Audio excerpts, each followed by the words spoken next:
回了个亲切的面面。最近因为疫情的原因，有些地方还没有快递，又敲叉想玩泥又买不了，所以今天妹妹就来出一期印尼起泡胶教程，教大家在家里用简单材料做出好玩的起泡胶，而且还不用胶水哦。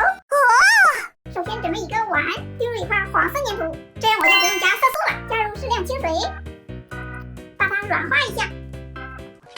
2000 years later， 变成这种糊糊状就可以了。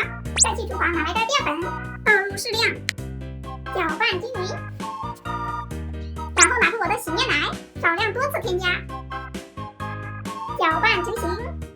现在已经成型了，再放上2颗仿真薏米装饰一下。哇，这也太漂亮了，看着好诱人啊！那我们再来玩一下看看，看着好像一份黄薏米一样。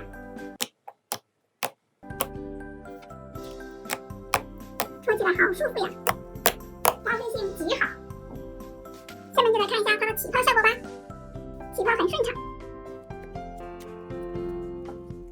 哇，看这个纹路好漂亮呀！因为用粘土做的，所以炸泡不是特别响，起泡还可以哦。目测大概有4、5倍。看来我这个方法很不错哟，而且颜色也很好看。最后，如果你还想看妹妹出什么样的起泡胶教程，欢迎在评论里告诉我哟，点赞最高的我就会做。